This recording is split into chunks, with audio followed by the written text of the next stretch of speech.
Komisi 11 DPR RI memastikan Wakil Menteri Keuangan Thomas Djiwandono memenuhi syarat pencalonan sebagai calon Deputi Gubernur Bank Indonesia. Menurut Ketua Komisi 11 DPR RI, Misbahun, Thomas Djiwandono sudah mundur dari kepengurusan Partai Gerindra. Hal tersebut dibuktikan dengan surat pengunduran diri. Selain Thomas, dua nama yang juga masuk dalam bursa calon Deputi Gubernur BI berdasarkan surat Presiden, yakni Digi Kartikonyono dan Solidin Emijuro. Rencananya jadwal fit and proper test akan dilakukan dalam 2 gelombang, yakni pada 23 dan 26 Januari 2026. Uji kepatutan dan kelayakan ini akan bersifat terbuka, sehingga masyarakat bisa melihat kapasitas dan kemampuan para calon.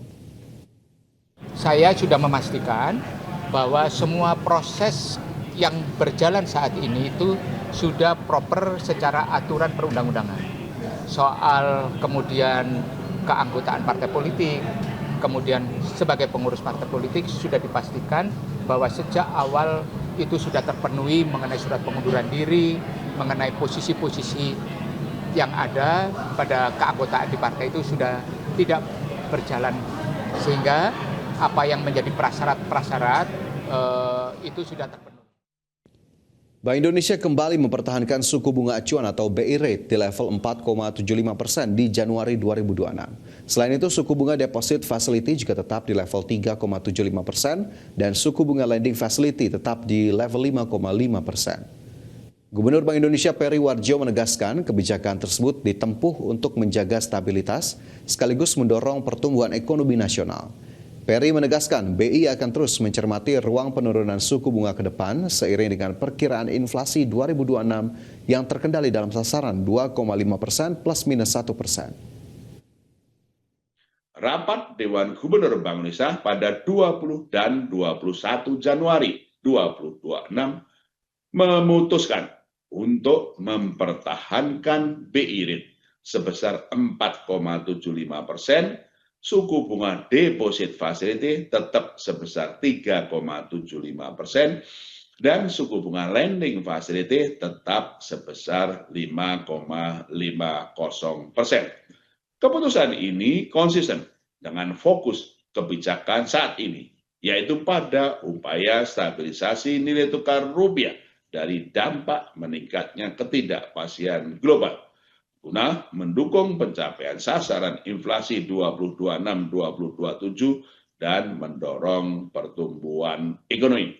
Kedepan, Bank Indonesia akan terus memperkuat efektivitas transmisi pelonggaran kebijakan moneter dan kebijakan makroprudensial yang telah ditempuh selama ini dan tetap mencermati ruang penurunan suku bunga BI rate lebih lanjut dengan perkiraan inflasi 2026-27 yang terkendali. Pemerintah Provinsi Jakarta memastikan kondisi ekonomi Jakarta masih stabil dan tetap terjaga kuat.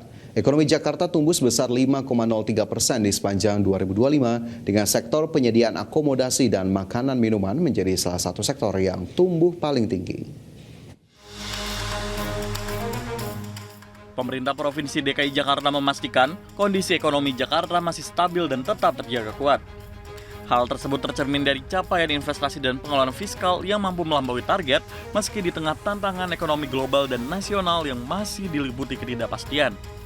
Gubernur DKI Jakarta Pramono Anung menyebut ekonomi Jakarta mencatatkan pertumbuhan sebesar 5,3% di sepanjang 2025. Sektor penyediaan akomodasi dan makanan minuman menjadi salah satu sektor yang tumbuh paling tinggi mencapai 9,79% dengan kontribusi 5,13%. Kondisi ekonomi Jakarta.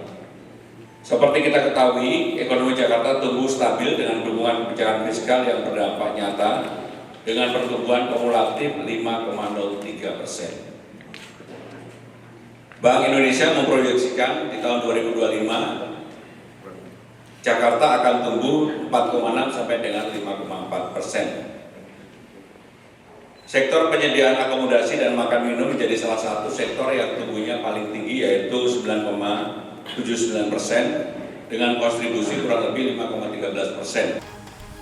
Hingga 31 Desember 2025, APBD DKI Jakarta yang dianggarkan sebesar 91,86 triliun terrealisasi dengan baik.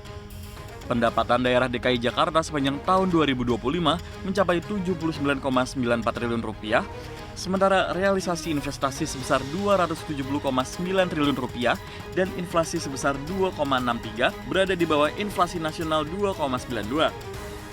Jakarta, Tim Liputan IDX Channel.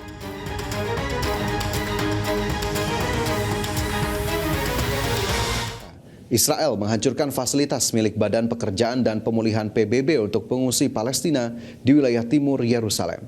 PBB pun menyayangkan terjadinya penghancuran bangunan miliknya ini.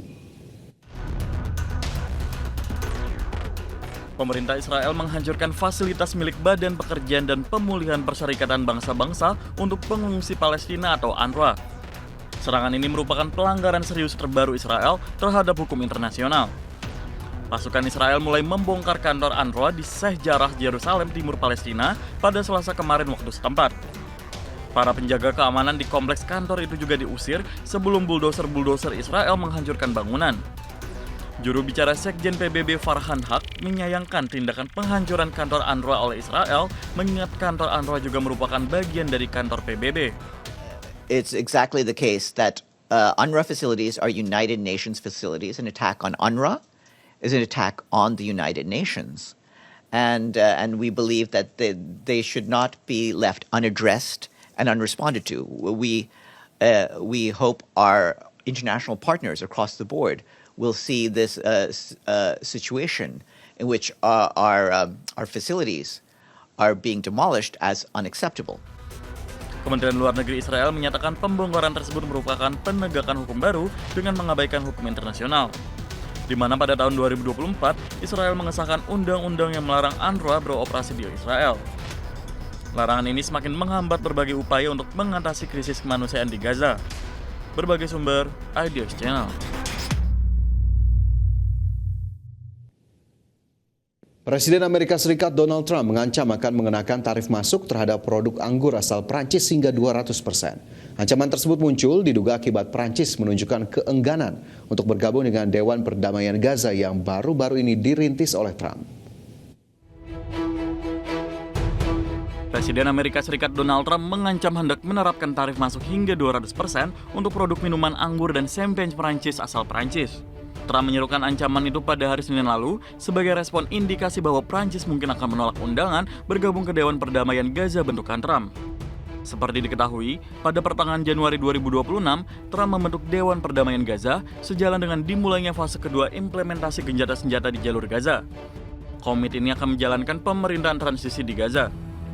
Trump kemudian mengajak sejumlah negara untuk turut serta menjadi anggota dalam dewan tersebut. Akan tetapi, ajakan itu tidak cuma-cuma. Karena negara yang mau menjadi anggota tetap dewan ini selama 3 tahun harus membayar sebesar $1 miliar Amerika Serikat dalam bentuk uang tunai yang antara lain digunakan untuk pembiayaan operasional Dewan Perdamaian tersebut.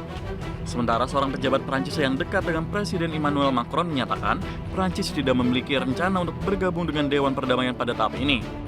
Menurut pejabat Prancis yang berbicara secara anonim, penolakan Prancis berkaitan dengan pertanyaan yang muncul dari pembentukan Dewan Perdamaian, khususnya mengenai penghormatan terhadap prinsip dan struktur perserikatan bangsa-bangsa. Berbagai sumber, IDX Channel.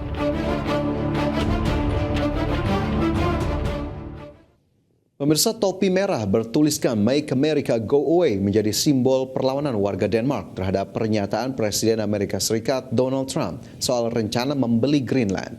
Aksesori bernada sindiran ini ramai dikenakan dalam aksi solidaritas untuk Greenland.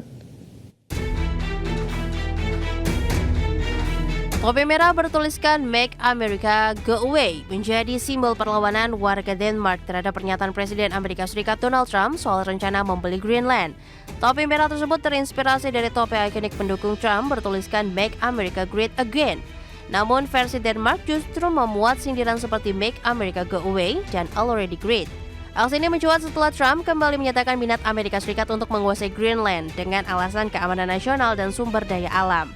Salah satu pemilik toko pakaian di Copenhagen, Michael, mengatakan topi tersebut awalnya tidak diminati sama sekali.